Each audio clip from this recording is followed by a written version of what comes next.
They carried me to him on a plank, like a corpse that hadn't finished dying yet. I didn't scream. I didn't beg. What would have been the point? My legs had been useless for 3 years. My voice had been useless longer than that. The villagers left me at the threshold of the stone hall and ran. I heard their footsteps fade into the snow. I heard the wind scrape against the walls. And then I heard nothing but my own breathing, thin and quick, the only proof I was still alive.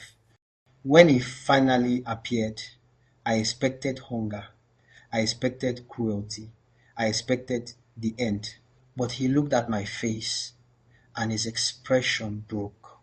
He knelt beside me. His hands were shaking.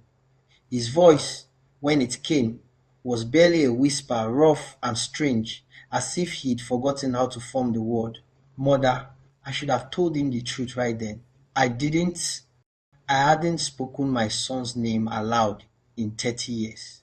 Not once, not even to myself, in the dark, when the grief clawed its way up from wherever I'd buried it. I let the village forget him.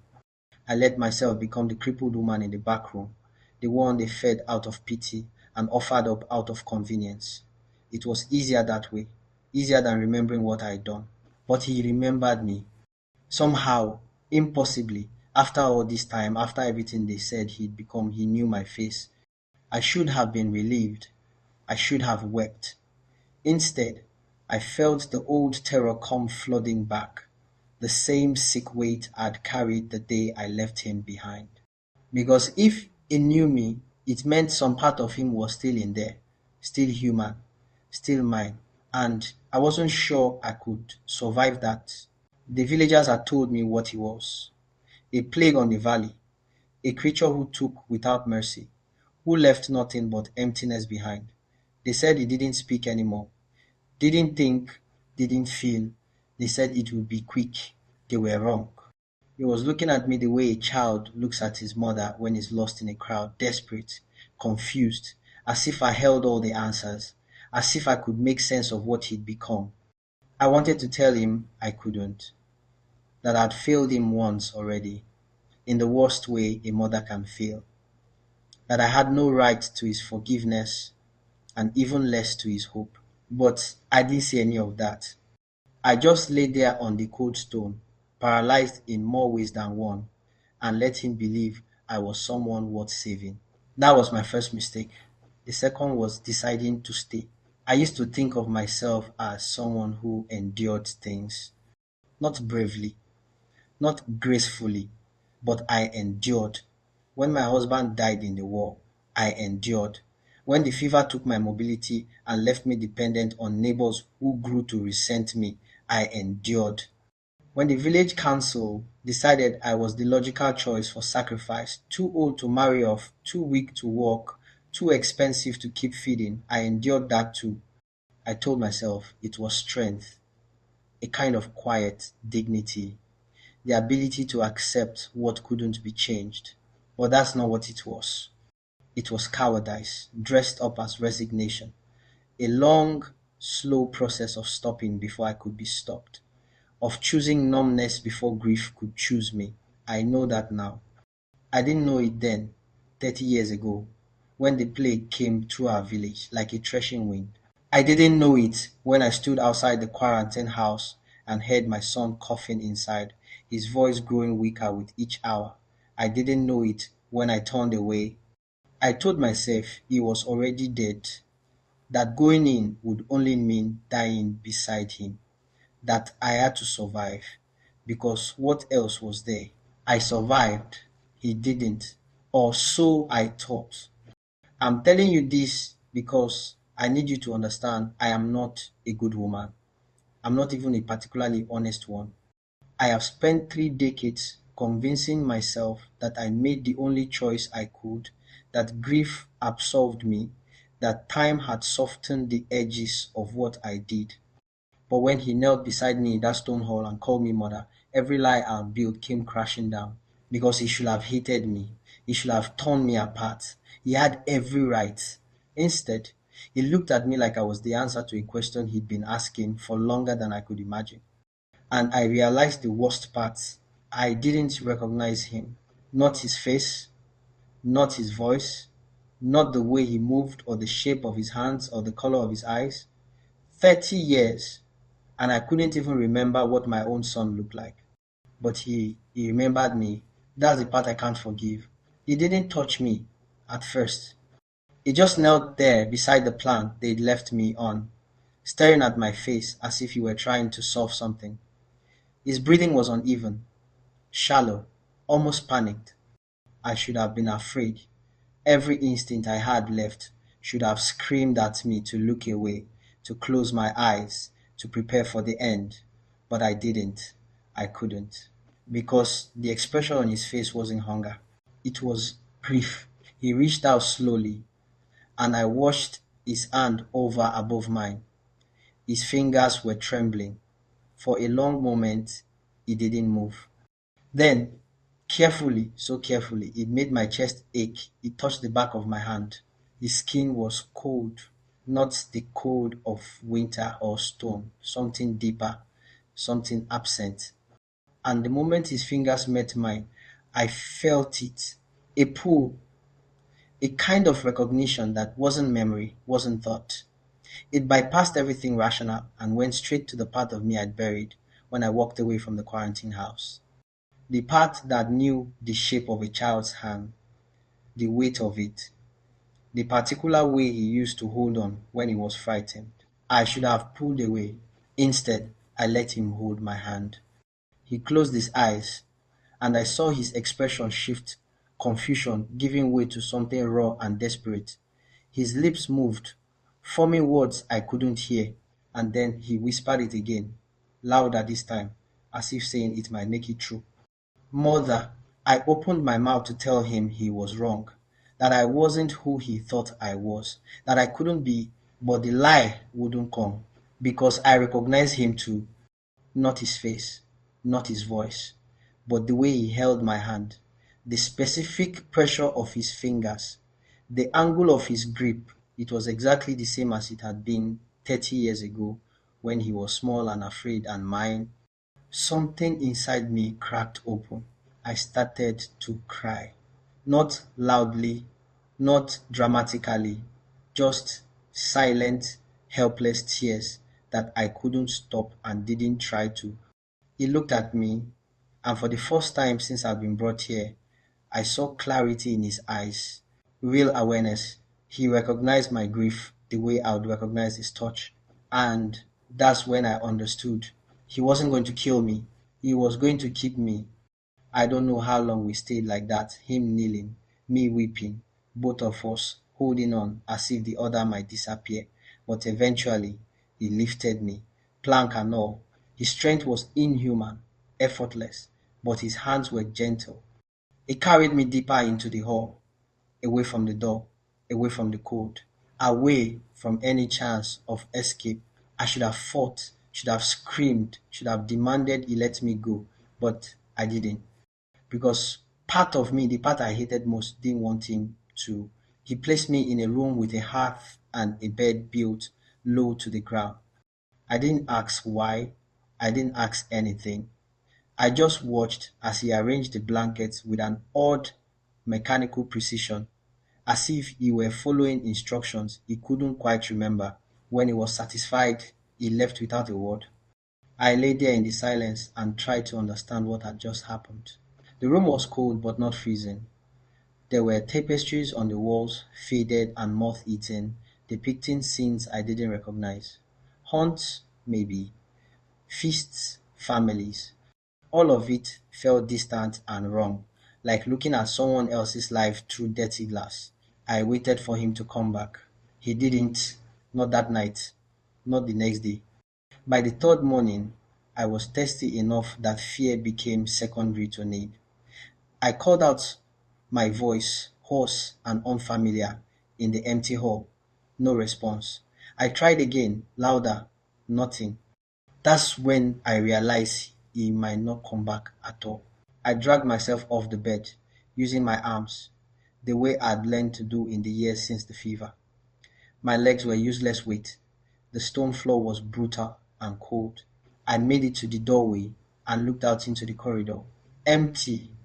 I pulled myself forward, one arm's length at a time, searching for water, for food, for any sign of him.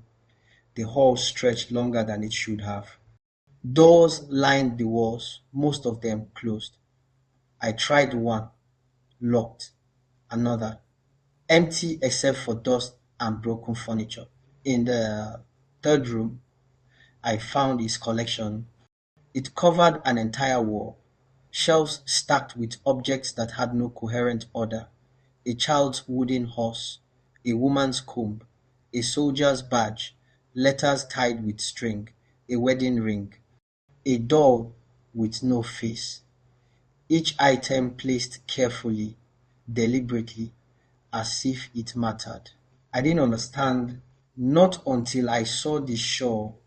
It was mine, the one I'd worn the day I married, pale blue, embroidered with white thread by my mother's hands. I'd left it behind when I fled the quarantine house. I thought it had bond with everything else, but here it was, folded, preserved. He'd kept it for 30 years. He'd kept it.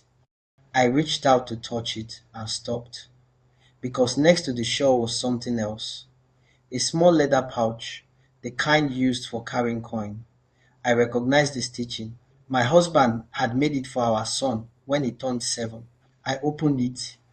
Inside were three things: a baby tooth, a lock of dark hair, and a scrap of parchment with a child's drawing on it. A house, a woman, a boy holding her hand. My hand started shaking. He didn't just remember me.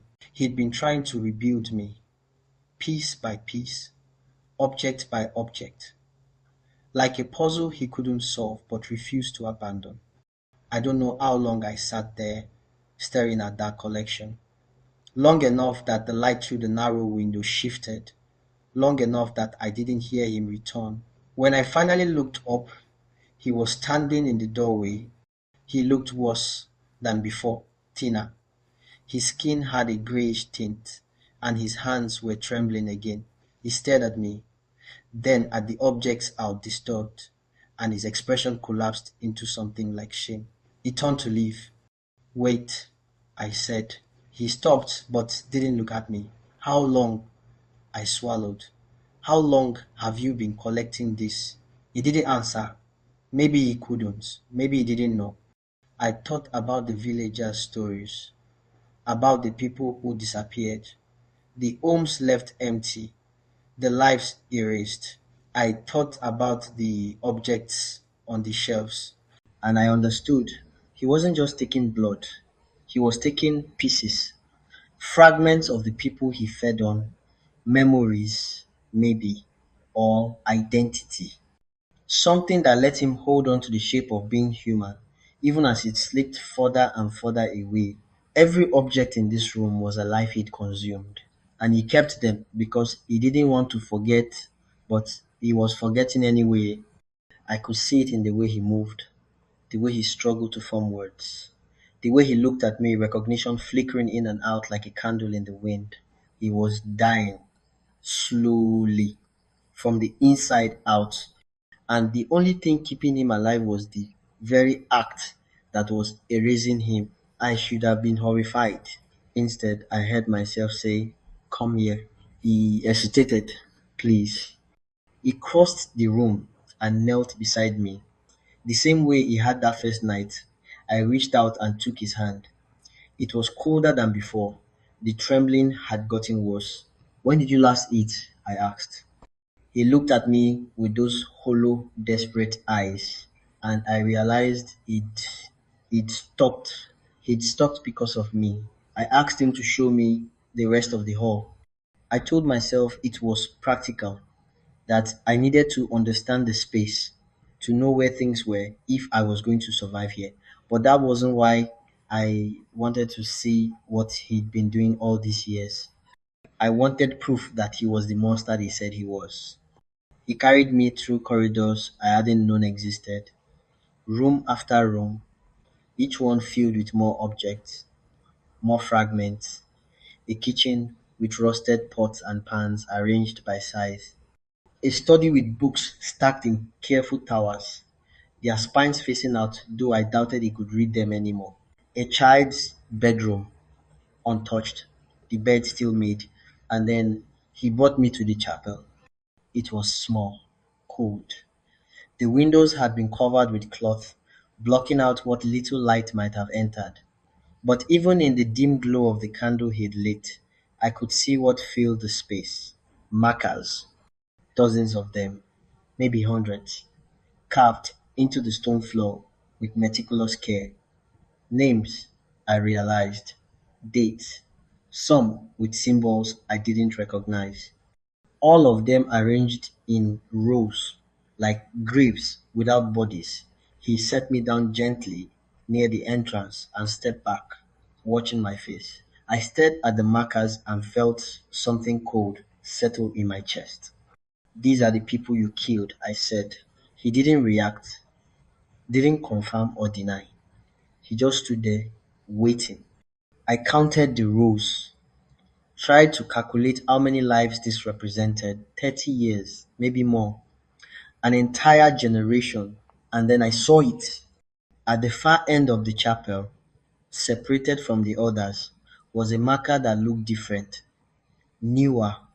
The carving was deeper, more deliberate. I couldn't read it from where I sat, but something about it pulled at me. Take me closer, I said.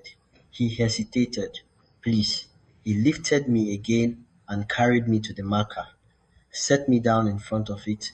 I looked at the name carved into the stone. Mine, not my given name, my married name. The one I'd used in the village. The one I'd been using when the plague came, Ilona of Bran.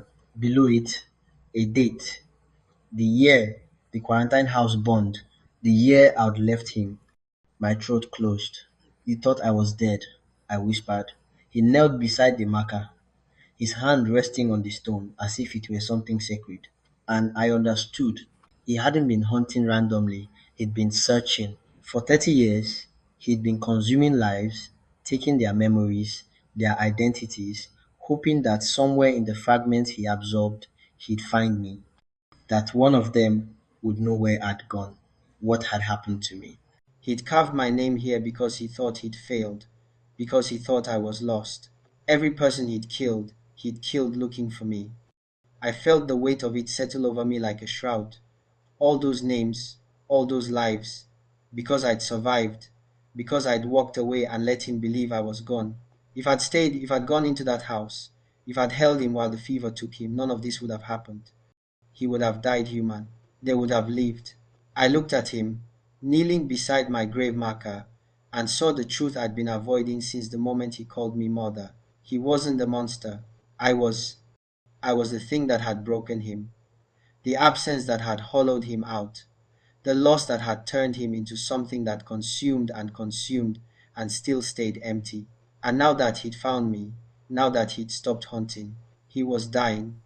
I could save him. I knew I could. All he had to do was feed, just once, just enough to keep him alive a little longer. But the cost would be another name on the floor, another fragment stolen, another life ended so mine could continue. I thought about the villagers who'd brought me here, the ones who decided I was expendable. I thought about how easy it would be to let him take one of them, and I hated myself for thinking it. I told him to leave me in the chapel.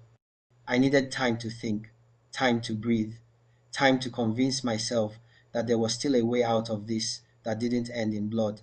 He didn't argue. He just set me down carefully and withdrew to the doorway, where he stood watching, waiting, always waiting.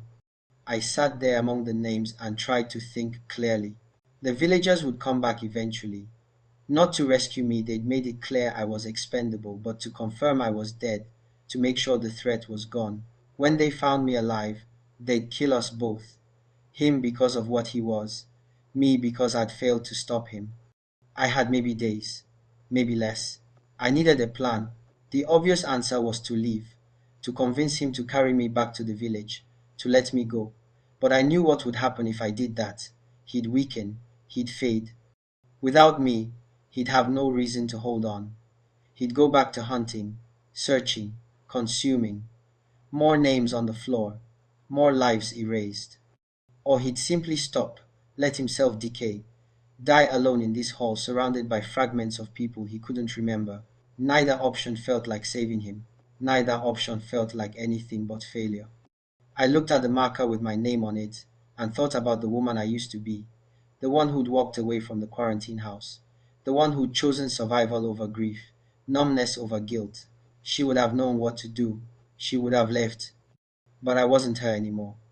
Or maybe I'd always been this and I was only just now admitting it. I called him over. He came immediately, kneeling beside me with that same desperate gentleness. His hands were shaking worse now. His skin had taken on a translucent quality, like paper held up to light. I could see the veins beneath, dark and still. "How long do you have?" I asked. He looked at me, confused. "If you don't feed, how long?" He didn't answer. Maybe he didn't know. Maybe he'd never let it get this far before. I reached out and touched his face. His skin was cold and dry, like stone that had never known warmth. I felt him lean into the touch, just slightly, the way a starving man leans toward food. "You can't die," I said. It wasn't a request. It wasn't even a plea. It was something closer to a command, a decision I was making for both of us. He closed his eyes. "I won't let you," I continued. "Not after everything. Not after all this time." I don't know if he understood. I don't know if any part of him was still capable of understanding language the way humans do. But something in my tone must have reached him, because when he opened his eyes again, there was a question in them. Permission. He was asking for permission. I thought about the villagers, the ones who'd carried me here like garbage, the council members who'd voted to sacrifice me, the neighbors who'd stopped visiting years ago, who'd let me become invisible, who'd decided my life was worth less than their fear. I thought about how easy it would be to tell him where they lived, to describe the routes they took, the homes they slept in, the children they... I stopped myself. No, not the children. Never the children. But the others, the ones who'd made this choice, who'd created this situation, who'd sent me here to die. They'd made me the offering, let them be the sacrifice. The thought sat in my mind like a stone, heavy, undeniable. I hated how easy it was to justify. "There's a man," I heard myself say. "Andre, the blacksmith. He lives alone on the east edge of the village." The words came out steady, calm, as if I were giving directions to the market. He tilted his head, listening. He was the one who suggested me, who convinced the others I was the right choice. I waited for shame to stop me, for guilt to choke the words before they could fully form. It didn't come. "He'll be asleep now," I continued. "His door doesn't lock properly. The latch is broken." He stood slowly, understanding settling over his features like a shadow. "Just him," I said quickly. "No one else. Just enough." He looked at me for a long moment, and I saw it, the last flicker of humanity in his eyes, the part of him that understood what I was asking, what I was becoming, what we were becoming together. He nodded once, and then he was gone. I sat there in the chapel, surrounded by names, and waited. The silence was absolute. No wind, no footsteps, no sound at all except my own breathing, rapid and shallow. I told myself it was necessary, that Andre had made his choice when he'd pointed at me in the council chamber, that this was justice, not murder, that I was saving a life by trading it for another. I told myself I had no other option. I told myself a lot of things. None of them made it easier to breathe. Time passed. I don't know how much. Enough that doubt began to creep in. Enough that I started imagining scenarios. Him caught, killed. The villagers discovering what I'd done and coming for me with torches and blades. Or worse, him succeeding. Him returning with blood on his hands and clarity in his eyes and the weight of what I'd asked him to do sitting between us like a corpse. When he finally appeared in the doorway, I couldn't read his expression. He crossed the chapel slowly and knelt beside me. His hands weren't shaking anymore. His skin had color again, faint but present. He looked more human than he had in days. And I knew he'd done it. I'd sent him. and he'd done it, and there was no taking it back. He reached for my hand, and I let him take it. His grip was steady now, warm, alive. I'd saved him. I'd damned us both. And the worst part, the part I'll never forgive myself for, was the relief, the pure, undeniable relief that he was still here, that I hadn't lost him again. The villagers came on the fifth day. I heard them before I saw them. Voices outside the hall, low and cautious, the scrape of boots on stone, the metallic click of weapons being readied. They weren't here to negotiate. He had them too. I saw his head turn toward the sound, his body tensing with an awareness that was more animal than human. The color I'd seen return to his face began to fade almost immediately, as if fear itself was draining him. He looked at me. I looked back, and I understood what he was asking. He could fight. He could kill them all, probably. I'd seen how fast he moved, how strong he was despite the decay. He could tear through them like parchment and we could stay here, safe, for a little while longer. But it would cost him. Every life he took would erase a little more. Every fragment consumed would push him further from the person he'd been, further from my son. And eventually, there'd be nothing left to save. The voices grew louder, closer. I thought about running, about begging him to carry me deeper into the hall, into rooms they'd never find. We could hide. We could wait them out. But I knew the truth. There was nowhere to hide that they wouldn't eventually search. No amount of time that would make this easier. No version of this story where we both survived intact. One of us had to end. Him or me, monster or mother. I reached out and took his hand. It was trembling again. The warmth from Andre's life was already fading, burning away like kindling. Listen to me, I said quietly. He leaned closer, his eyes fixed on mine with an intensity that hurt to witness. You have to let me go. He shook his head immediately, violently. His grip on my hand tightened. You do? I continued. You have to let them take me. Let them think you're gone, that you fled, that I killed you, or you killed me, or it doesn't matter. Just let me go. His expression crumpled. That same grief I'd seen the first night, raw and desperate and completely human. If you stay with me, you'll have to keep feeding, I said. You'll have to keep taking lives, and every time you do, you'll forget a little more. You'll lose more of yourself, until there's nothing left but hunger. I could hear the villagers entering the hall now, their footsteps echoing, their voices calling out, searching. Is that what you want? I asked. To become the thing they think you are? He was crying, not loudly, just silent tears tracking down his face, the way mine had that first night. I didn't save you from the plague, so you could spend eternity killing, I whispered. It was a lie. I hadn't saved him from anything. I'd abandoned him, left him to die alone and afraid, while I chose my own survival. But he didn't know that. He still thought I was someone worth listening to, someone worth believing. And I was going to use that. Let me fix this, I said. Let me do the one thing I should have done 30 years ago. I pulled my hand from his and pushed him away. He stumbled back, confused, hurt. Go, I said. Hide. Forget me. Forget all of this. Mother. The word broke something inside me. I'm not your mother, I said, and this time I meant it. Your mother died in the plague house. I'm just the coward who walked away. The villagers were close now. I could see torchlight flickering at the end of the corridor. He was still standing there, frozen, as if I'd struck him. Go, I shouted. And finally he moved. He turned and fled into the shadows, into the deeper parts of the hall where light didn't reach. I watched him disappear and felt the last thread connecting us snap. The villagers found me moments later. They saw me alone, alive, lying on the floor of the chapel surrounded by markers and names. They saw the room with the collection, the fragments, the evidence of decades of killing. They saw no monster. I told them he was dead, that he'd weakened, that I'd watched him decay into nothing, crumbling to dust like ash. I told them I'd survived by staying still, by being forgettable.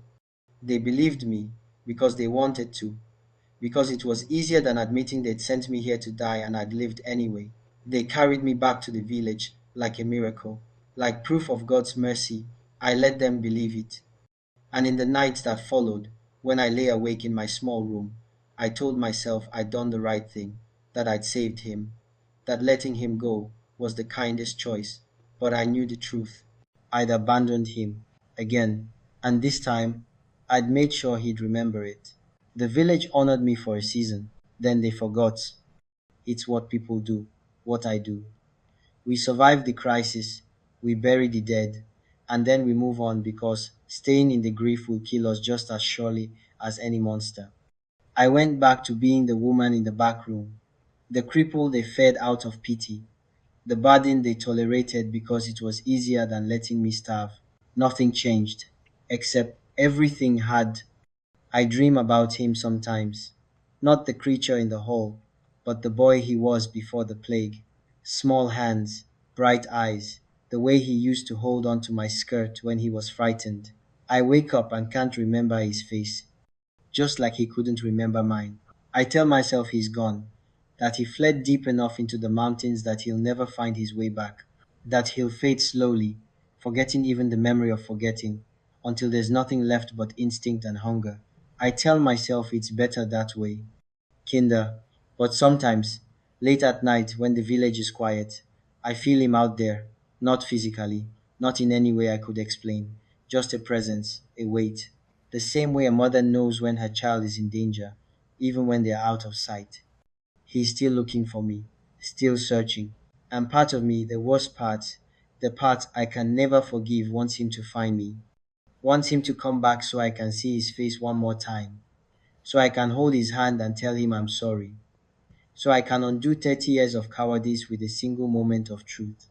But I know what that would cost. I know what I'd have to give him to keep him alive, and I know I'd do it. That's the thing I can't escape, the truth that sits in my chest like a stone. I didn't send him away to save him. I sent him away to save myself. From the choice I knew I'd make if he stayed, the choice I'd make again, the choice I'll keep making over and over until one of us finally dies. I am not a good woman. I never was. But I'm his mother. And that's the curse neither of us will ever break. I've carried that story for a long time. Some truths are easier to live with when you speak them out loud. Some are harder. I'm still not sure which kind this is. But I know this much. Love doesn't always save us. Sometimes it's the thing that damns us. Sometimes the people we die for are the ones we keep failing, over and over, in ways we can't undo. If this story stayed with you, if it unsettled something, or made you think about the weight of your own choices, I'd be grateful to hear your thoughts. And if you want more stories like this, the kind that don't offer easy answers, you know where to find me.